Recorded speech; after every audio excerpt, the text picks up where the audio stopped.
नमः।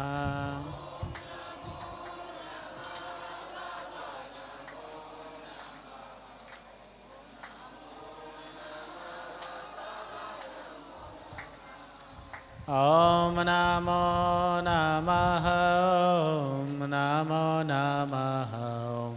नमो नमः। ॐ नमो नमः।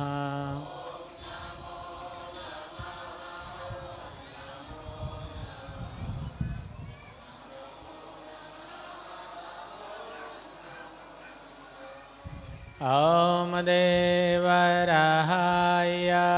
दिगम्बराय मञ्चासीनाय नमो नमः।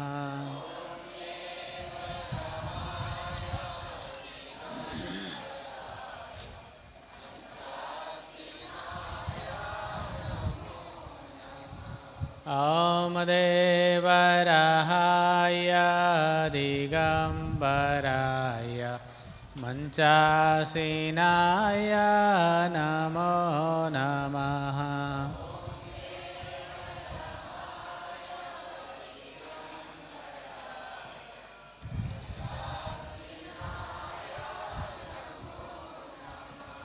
ॐ देवराहाय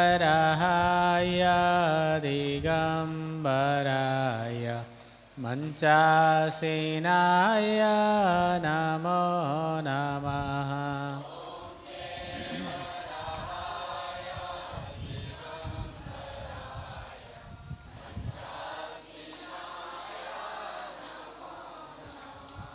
ॐ नमो नमः गुरुजी नमो नमः।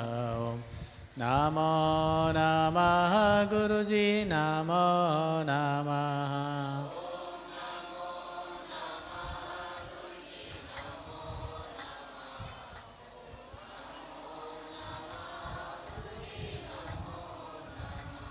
ॐ नमो नमः बाबा नमो नमः।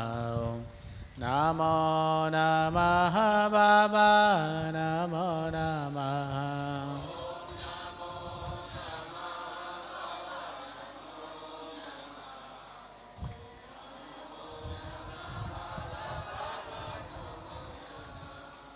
ॐ नमो नमः। ॐ नमो नमः।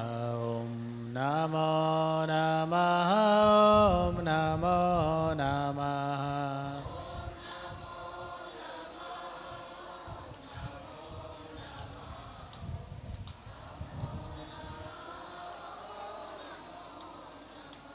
सद्गुरुदेव भगवान की, श्री देवरहा बाबा सरकार की, प्यारी यमुना मैया की जय। जय श्री राधे श्याम।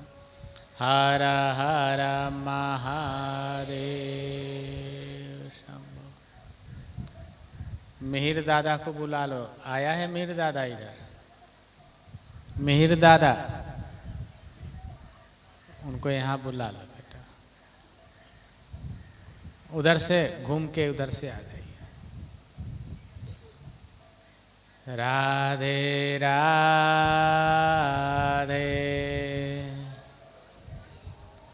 गुरु कृपा आशीर्वाद है। कोई प्रश्न है बेटा आपका?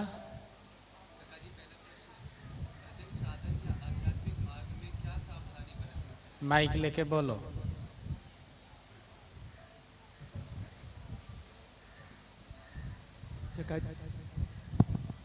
पहला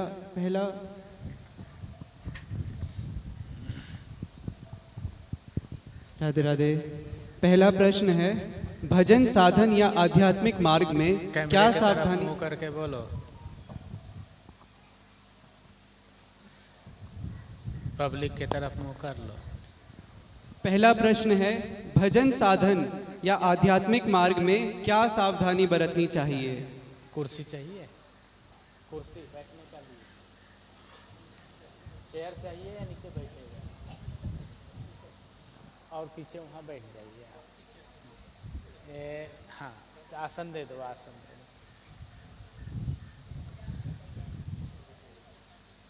भजन साधन और अध्यात्म मार्ग, उसमें क्या सावधानी रखनी चाहिए, क्या सावधानी बरतनी चाहिए? बहुत सुंदर प्रश्न है। आप लोग सभी कभी ना कभी तो उपवास करते होंगे, करते हैं ना? कितने लोग उपवास किए हैं जीवन में? अरे वाह! पूरे दिन उपवास के बाद शाम को क्या हालत होती है आपकी? श्री राधे। एक ही सावधानी बरतनी चाहिए भजन साधन अध्यात्म मार्ग में, कि जो भजन है, साधन है, नित्य होना चाहिए। निरंतर तो आप कर नहीं सकते, क्योंकि निरंतर का मतलब होता है सदैव, वो हमारा काम है, समझ रहे हैं ना? लेकिन नित्य आपका काम है, नियम बना के नित्य भजन करें। किसी भी दिन भजन छूटना नहीं चाहिए, और जिस दिन भजन छूट गया तो आपका वही, जैसे आप उपवास के बाद शाम को हालत खराब हो जाती है ना, वैसे ही जिस दिन भजन छूट जाता है तो हमारा आध्यात्मिक ऊर्जा कमजोर पड़ जाता है। समझ रहे हैं? हमारी जो आध्यात्मिक ऊर्जा है, शक्ति है, भजन साधन छूटने पे वो क्या हो जाता है? जोर से बोलो, कमजोर पड़ जाता है। जब आप उपवास से फिर भोजन करते हैं, पानी पीते हैं, ग्लूकोज पीते हैं, दुनिया भर के विटामिन की चीजें खाने लगते हैं, करते हैं ना? तो ऐसे ही अगर कभी भजन साधन अकस्मात कम हो जाए तो उसको डोज देना पड़ता है अधिक, तब जाकर के भजन साधन एक लेवल में आ जाता है। समझ रहे हैं ना? तो अध्यात्म में, भजन मार्ग में, साधन मार्ग में एक ही चीज का परहेज रखना है, एक ही चीज का ध्यान रखना है कि भजन साधन कभी छूटना नहीं चाहिए। हाँ, इतना कर सकते हैं कि कभी कम हो गया है तो उसको दूसरे दिन, तीसरे दिन बराबर कर ले। कम हो जाए तो उसको आप बैलेंस कर सकते हैं, लेकिन अगर क्रम टूट गया तो फिर वो बैलेंस नहीं होता है, उसका सिस्टम बिगड़ जाता है। टूटना और थोड़ा होना दोनों में बहुत अंतर होता है। भजन साधन अध्यात्म मार्ग में सबसे महत्वपूर्ण ये साधन है। ये जानना जरूरी है कि हमें साधना छोड़ना नहीं है, चाहे कुछ भी हो जाए।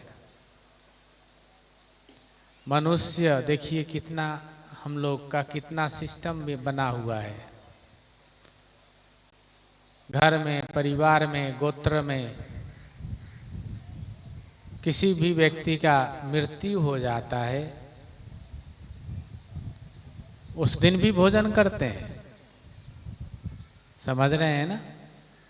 अपने घर में नहीं बनाएंगे, दूसरे के घर से बन के आएगा खाने, लेकिन पेट पूजा जरूरी है।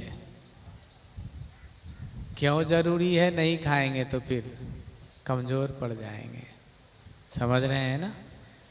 ऐसे ही कहीं अकस्मात ऐसा अवसर आ जाए कि भजन साधन करने में कठिनाई सा अनुभव हो, दुर्लभ सा लगे, वहाँ भी 10 मिनट 5 मिनट, समझ रहे हैं ना, कैसे भी करके अपना नियम कर लेना चाहिए। खाते में, नहाते में, सोते में, जगते में, कैसे भी करके अपना नियम पूरा कर ले और फिर जब समय मिले तो उसको पूर्ण रूप से कर डाले। समझ रहे हैं? तो अध्यात्म मार्ग में, भजन साधन के मार्ग में ये सबसे महत्वपूर्ण जानकारी जो आपको होना चाहिए। यही एक चीज को धारण कर लीजिए। जब इस चीज को आप धारण करेंगे तो भजन साधन आपको धारण कर लेगा। ऐसा ही प्रश्न हमने बाबा से भी पूछा, बाबा ने भी हमें ऐसा ही समझाया। तो हमने बाबा से बोला, मैं बहुत बोलता था खूब बाबा से, जब बोलने की छूट मिलती थी ना तो चुप नहीं रहते थे हम। तो बाबा कभी कभी बोलते थे, अरे का कुतुर कुतुर करता रहता है हमेशा, चल चुप हो जा। समझ रहे हैं ना? तो मैंने बाबा से पूछा कि सरकार, हम लोग एक दिन उपवास करते हैं और शरीर ऐसे लगता है एकादशी के दिन की गिनते हैं कि आप कितने दिन बाद आएगा एकादशी। समझ रहे हैं ना? और जो ऋषि मुनि बिना खाए बिना पानी के तप करते थे, तो क्या उनका भी आध्यात्मिक ऊर्जा कमजोर हो जाता होगा? तो बाबा ने बताया कि बच्चा, तुम्हारा आहार है दाल, रोटी, साग, महाप्रसाद चावल को बोलते हैं। समझ रहे हैं ना? घी, दूध, मलाई, माखन, मिश्री। बच्चा, ये रजोगुणी भोजन है। कौन सा भोजन है? रजोगुणी। बच्चा ऋषि मुनि योगी जन ईश्वर चिंतन, ईश्वर मनन, ईश्वर स्मरण करके उससे जो ऊर्जा उत्पन्न होती है उसी को अपना आहार बना लेते हैं। समझ में आई कुछ? ऐसे समझ में नहीं आएगा आप लोगों को, और ढंग से समझाना पड़ेगा। हमें भी समझ में नहीं आया था।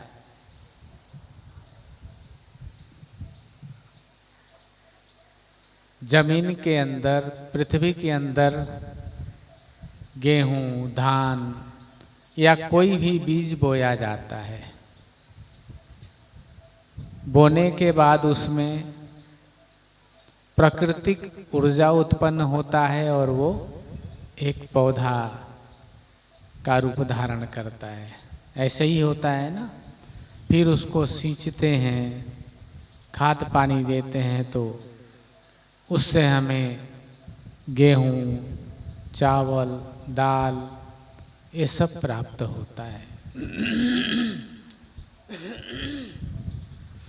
गौ माता घास खाती हैं, भूसा खाती हैं, दाना खाती हैं और उनसे हमें दूध मिलता है। ऐसा ही होता है ना? ये क्या है? एक प्राकृतिक प्रक्रिया है। ये वैज्ञानिक प्रक्रिया है जो किसी एक बीज से अनेक बीज उत्पन्न होना, और इसको हमारे महादेव जी ने योग नाम दिया है। क्या नाम दिया है? योग। दो ऊर्जा मिल करके एक विशेष ऊर्जा उत्पन्न कर दे, उसका नाम योग है। तो ये योग के माध्यम से जो अन्न है, दाना है, सब योग के माध्यम से उत्पन्न होता है, ऊर्जा के माध्यम से हमें प्राप्त होता है। ऐसे ही जब साधक नित्य, पहले तो नित्य भजन करते हैं और वही साधक नित्य में जब परिपक्व हो जाते हैं तो निरंतर भजन करने लगते हैं। पहले नित्य में होता है भजन और जब परिपक्व हो जाते हैं, मैच्योर हो जाते हैं नित्य में, तो वो निरंतर में चले जाते हैं। और जब निरंतर में चले जाते हैं तब क्या होता है? राम ही खाना, राम ही पीना, राम ही ओढ़ना बिछौना। राम गाना है आप लोगों को क्या? अरे वाह। राम ही खाना, राम ही पीना, राम ही ओढ़ना बिछौना।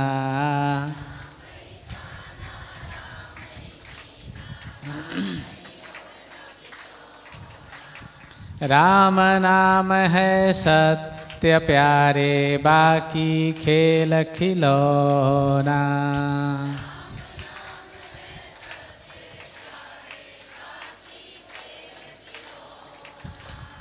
जय सिया राम, जय जय सिया राम। जय सिया राम, जय जय सिया राम। जय सिया राम, जय जय सिया राम। जय सिया राम, जय जय सिया राम। जय सिया राम, जय जय हनुमान। जय सिया राम, जय जय हनुमान। संकट मोचन गुरु भगवान।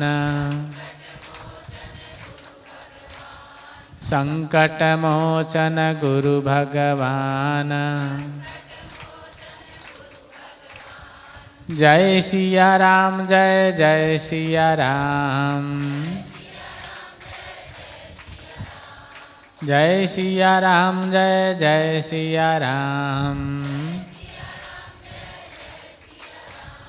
श्री राम जय राम, जय जय राम। श्री राम जय राम, जय जय राम। राधे श्याम, राधे श्याम। राधे श्याम, राधे श्याम। राधे श्याम जय राधे श्याम। राधे श्याम जय राधे श्याम। राधे श्याम जय राधे श्याम। राम ही खाना, राम ही पीना, राम ही खाना, राम ही पीना, राम ही ओढ़ना बिछौना। राम नाम है सत्य प्यारे, बाकी खेल खिलौना। राम राम राम राम राम राम राम राम। राम राम राम राम राम राम राम राम। राम राम राम राम राम राम राम राम। राम राम राम राम राम राम राम राम। बोल सियावर रामचंद्र भगवान की। राम ही खाना, राम ही पीना, राम ही ओढ़ना बिछौना। जब साधक निरंतर में चला जाता है, नित्य, पहले तो नित्य भजन करना चाहिए। नियम बना के करने वाले भजन का नाम है नित्य भजन। और जब नित्य भजन सिद्ध हो जाता है, उसमें आनंद आने लगता है, सुख मिलने लगता है, ऊर्जा मिलने लगता है, तो धीरे धीरे वही भजन निरंतर में बदल जाता है। साधक फिर उसी में खोने लगता है, लीन होने लगता है।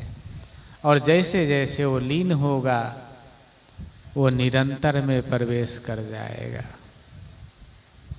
और जब निरंतर में प्रवेश कर जाएगा तो उसको धीरे धीरे बाह्य प्रवृत्ति, बाह्य संपर्क समाप्त होने लगेगा। बाह्य मतलब बाहर का। अपना खिड़की दरवाजा बंद कर लेगा शांति से, राममय अहम ब्रह्मस्मि शिवोहम शिवोहम चिदानंद रूपम शिवोहम शिवोहम। सिया राममय सब जग जानी, करऊं प्रणाम जोरी जुग पानी। वह राममय हो जाता है।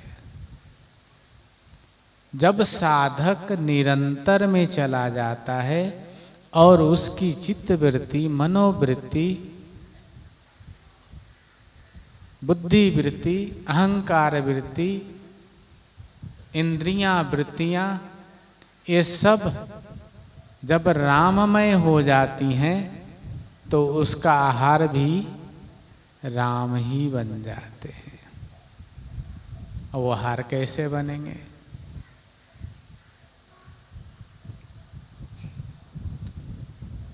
आप लोग अन्न बोते हैं तो अन्न उपजता है, उसको आप लोग खाते हैं ना। अब साधक ने क्या बोया है? राम नाम बोया। एक भक्त ने क्या बोया? राम नाम बोया। एक ज्ञानी ने क्या बोया? राम ब्रह्म को बोया। एक बैरागी ने क्या बोया? ज्ञान को बोया। तो जो बोएंगे वही तो निकलेगा। कहावत है ना, बोया पेड़ बबूल के तो आम कहाँ से होए। आम की इच्छा करके प्राणी बबूल के नीचे रोए। समझ रहे हैं ना? तो आपने जो बोया है वही उपज होती है। साधक जब राममय होकर के निरंतर में प्रवेश कर जाता है तो वो क्या कर रहा है? अपने लिए राम नाम की खेती कर रहा है। ज्ञान, भक्ति, वैराग्य, प्रेम की खेती कर रहा है, बुआई कर रहा है। और उससे जो उपजेगा वही तो खाएगा वो। और जब उसको खाएगा तो परम तृप्ति होती है। कैसी तृप्ति होती है? परम तृप्ति। ना क्षुधा ना तृष्णास्य, ना क्षुधा ना तृष्णास्य, ना लोभस्य न क्रोधस्य। फिर कोई लोभ ही नहीं रह जाता। जितना भी लोभ है सब क्षुधा और तृष्णा से जुड़ा हुआ है। जितना भी क्रोध है सब क्षुधा और तृष्णा से जुड़ा हुआ है। तो फिर राम नाम, राम ही खाना, राम ही पीना और राम ही ओढ़ना बिछौना। बाबा के पास कोई ओढ़ना नहीं होता, कोई बिछौना भी नहीं था। चीनी का बोरा होता है ना जो जूट वाला, कलकत्ता से भक्त बोरा लेके आते थे बाबा के लिए। उस बोरे में हम लोग नीम की पत्ती चैत्र मास में सुखा करके भर के ऐसे गद्दा जैसा बना के लगाते थे। बाबा उसी पे बाघंबर मृगछाला लगा के बैठते थे। समझ रहे हैं? ओढ़ना के नाम पे कुछ नहीं बाबा के पास। तो हमारे साधुओं में कहते हैं, कहावत है हमारे साधुओं में,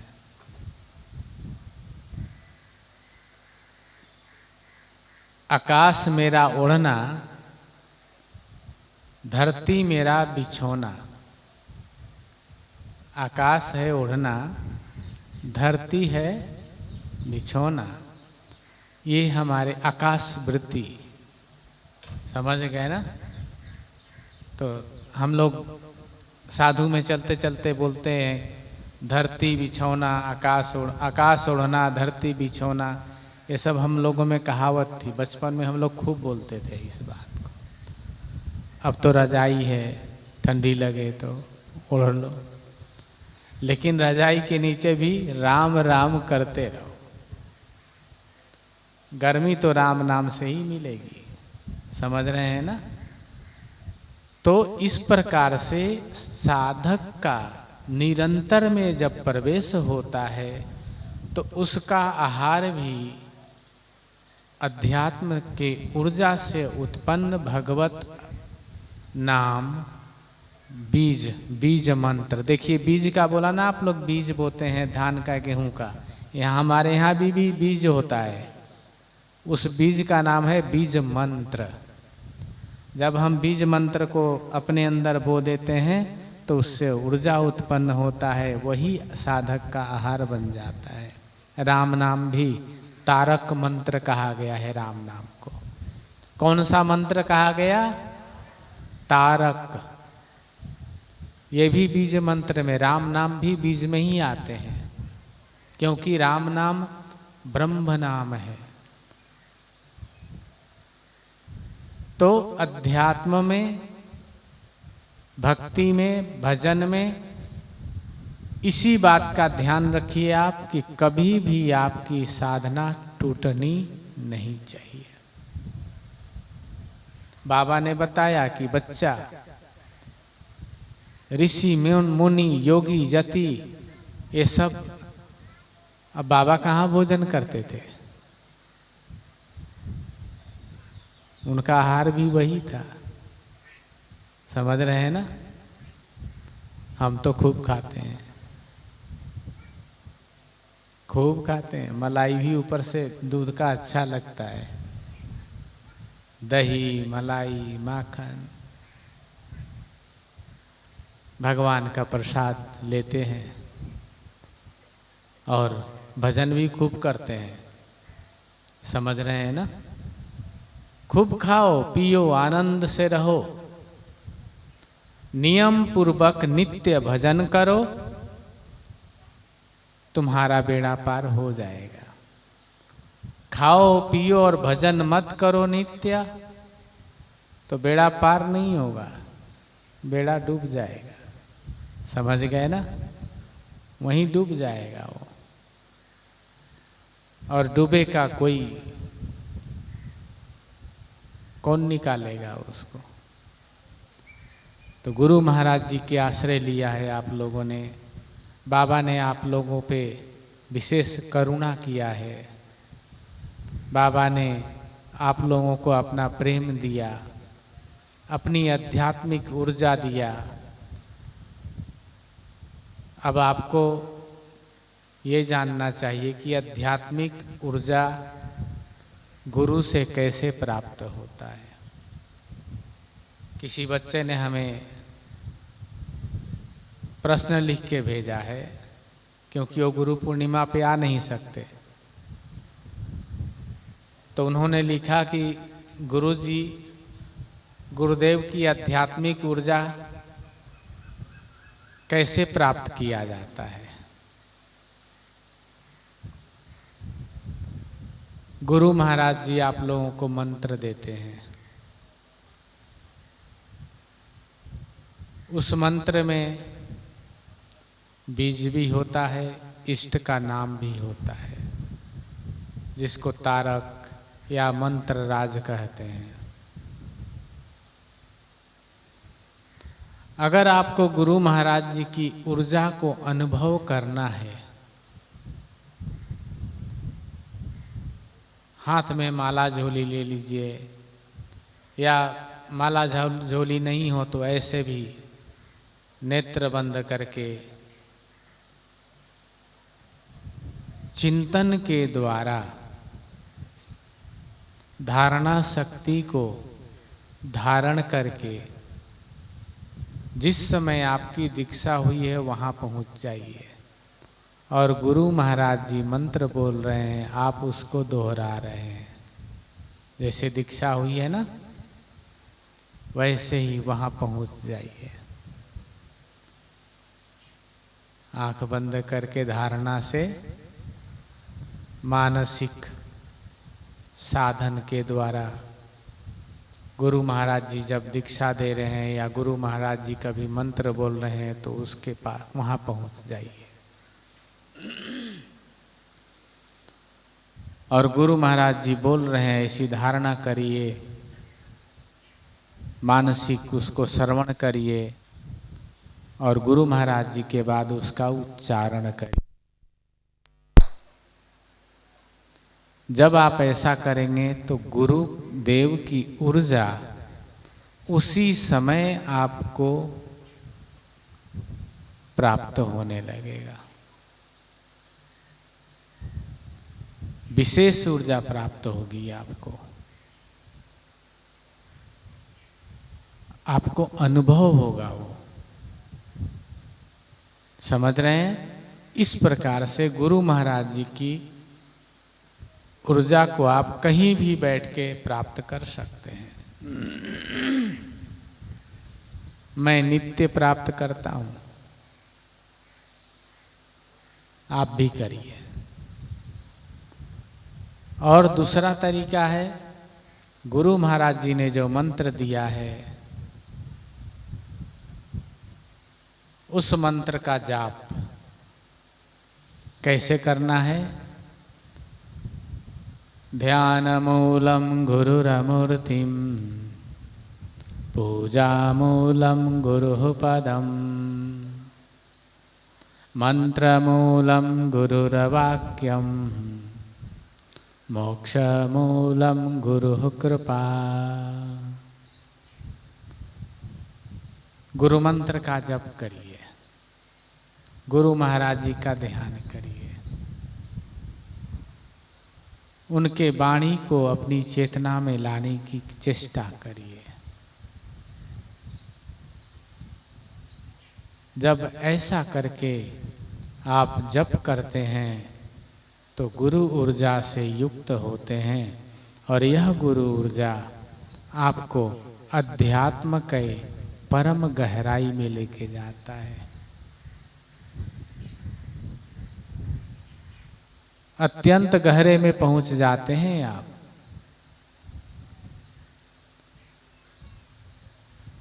अगर आपको गहराई में जाना है तो, और नहीं तो जैसे नॉर्मल जी रहे हैं, जगत में खा रहे हैं, पी रहे हैं, जी रहे हैं, माला फेर रहे हैं, भजन कर रहे हैं, ये भी करते रहेंगे तो 10-20 साल में तो ये बहुत बन जाएगा आपका।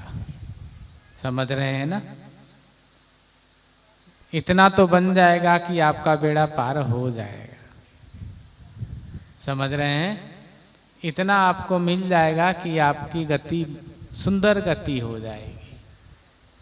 यह जीवन व्यर्थ नहीं जाएगा, यह जीवन और आपका नरक से बचना हो जाएगा। और थोड़ा ज़्यादा होगा तो और भी अच्छा भगवान के धाम मिल जाएगा।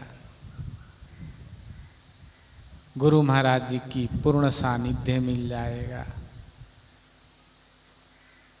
हो सकता है इसके बाद एक अवसर और मिल जाए आपको कि थोड़ा संस्कार बाकी रह गया है तो दोबारा जन्म लें और उसको आप पूर्ण कर लें। ये भी हो सकता है कि आप यहाँ बैठे हैं, ये आपका दोबारा वाला जन्म है, पूर्ण कर रहे हैं आप, समझ रहे हैं ना। और हमें तो यही समझ लगता है कि जितने भी ये बाबा के बच्चे बैठे हैं, ये सब अपने दोबारा पिछले बिगड़े हुए पिछले को सुधार रहे हैं, समझ रहे हैं ना। अब इस सुधार में कुछ बिगाड़िएगा मत जी। सुधार रहे हैं तो पूर्ण रूप से सुधार लीजिए, फिर जीवन मरण के चक्कर में नहीं पड़ना है ना। देख ही लिए क्या है यहाँ पर, कौन सा सुख मिला, समझे ना। और कौन सी सुख की आशा कर रहे हैं आप। जो आपको चाहिए वो मिलता है ही नहीं। मनुष्य को जो चाहिए वो प्राप्त नहीं होता। इसीलिए ये आपका दोबारा वाला जन्म है, सुधारने के लिए, समझ गए ना। अपने बिगड़े हुए को सुधार लीजिए। बाबा ने कृपा किया है, शरणागति दिया है, ऐसे दयालु गुरुदेव का सानिध्य मिला है आप लोगों को। इसको सुधारिए और नित्य भजन का अभ्यास रखिए। एक समय आएगा जब आप निरंतर में चले जाएंगे, लेकिन अभी नहीं आएगा वो। अभी तो आप घर परिवार, बेटा बेटी, नाती पोता, वो आएगा जब सबसे पूर्ण हो जाएंगे तब आता है वो। चौथेपन में आएगा आपके यहाँ। इसीलिए गृहस्थ आश्रम के बाद वानप्रस्थ का नियम बनाया गया। वानप्रस्थ समझ रहे हैं ना। ये नियम क्यों बनाया गया था कि यह अवसर आती है आपके जीवन में, और जब आ जाए रिटायरमेंट के बाद तो निकल ही जाओ, और नहीं तो फिर श्री राधे। आएगा, हर एक व्यक्ति के जीवन में आता है ये अवसर कि वो निरंतर में चला जाए। परंतु बहुत से लोग उसको चूक जाते हैं। आपको चूकना नहीं है। अगर जगह नहीं हो तो आश्रम में आ जाइएगा जी। बाबा का प्रसाद खाइएगा। शरीर चले तो झाड़ू लगा लीजिएगा, शरीर चले तो फूल माला बना दीजिएगा।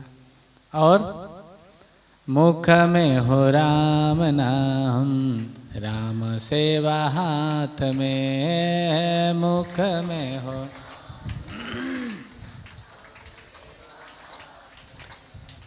मुख में हो राम नाम, राम सेवा हाथ में, मुख में हो राम नाम।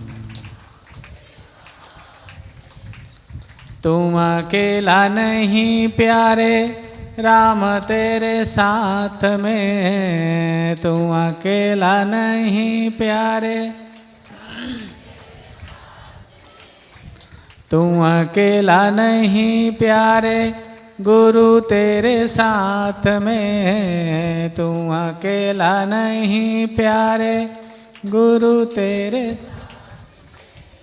सीताराम सीताराम सीताराम कहिए, सीताराम सीताराम सीताराम सीताराम सीताराम कहिए।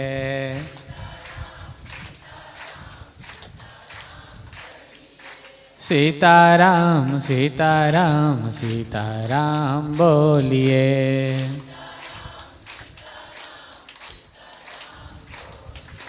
सीताराम सीताराम सीताराम सीताराम।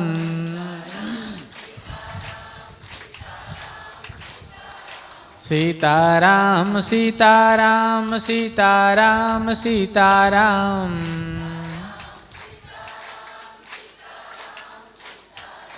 सीताराम सीताराम सीताराम सीताराम।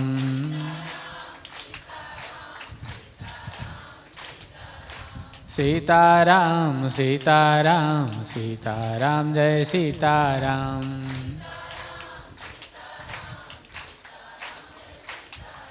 सीताराम सीताराम सीताराम सीताराम।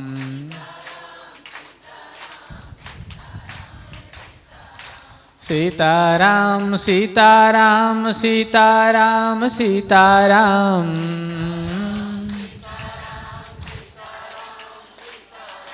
सीताराम सीताराम सीताराम सीताराम।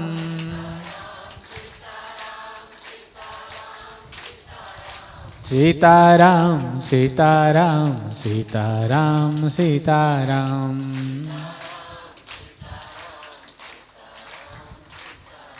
सीताराम सीताराम सीताराम सीताराम।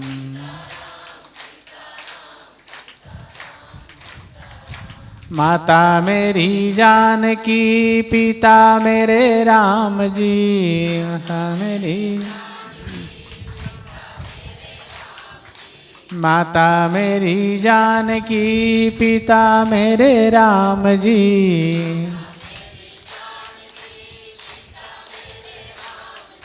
बड़े बलवान भाई मेरे हनुमान जी। है बड़े बलवान भाई मेरे हनुमान जी।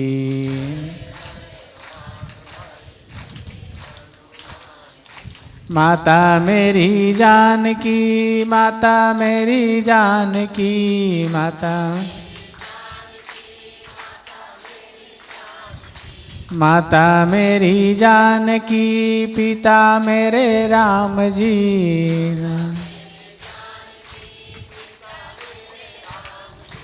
बड़े बलवान मेरे भाई हनुमान जी।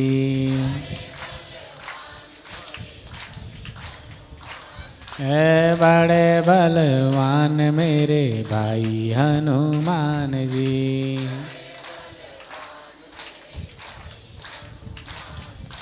सीताराम सीताराम सीताराम सीताराम।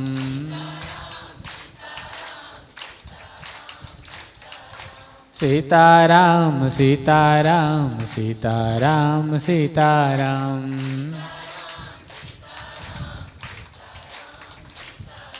सीताराम जय सीताराम सीताराम जय सीताराम।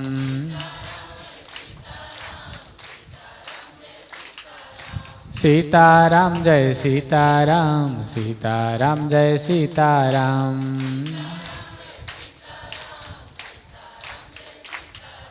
सीताराम सीताराम सीताराम कहिए।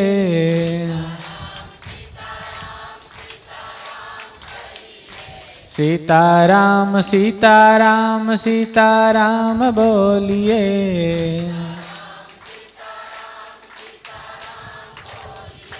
गुरु जी की सेवा कर आश्रम में डोलिए।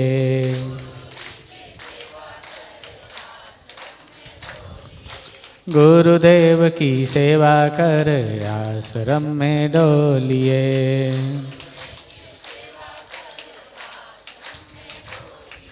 सीताराम सीताराम सीताराम बोलिए।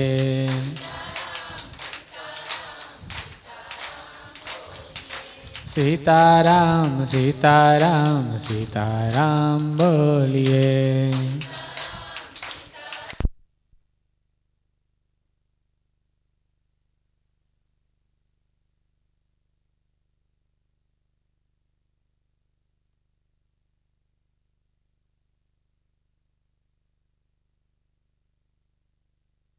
सीताराम सीताराम।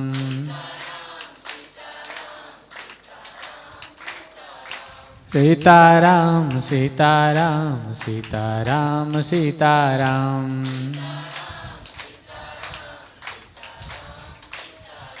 सीताराम सीताराम सीताराम सीताराम।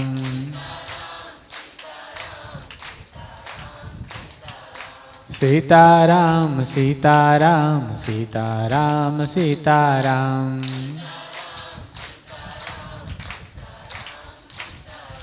सीताराम सीताराम सीताराम सीताराम।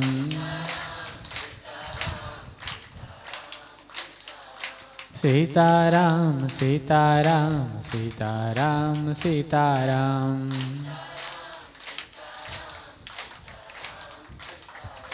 सीताराम सीताराम सीताराम सीताराम।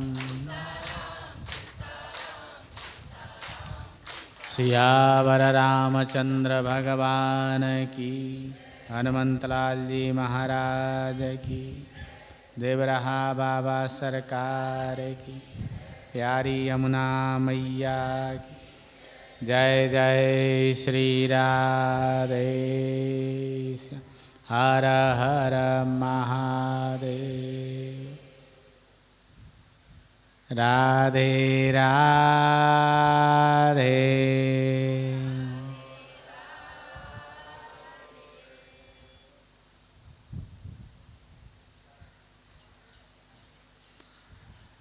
बाबा की असीम कृपा है। 2:30 बजे दोबारा सत्संग है। सवेरे का बाल भोग पच गया होगा। हाँ, सेवा करिए। भोजन करके 2:30 बजे सब लोग यहाँ आ जाइएगा, मैं भी पहुँच जाऊँगा। ठीक है? 2:30 बजे।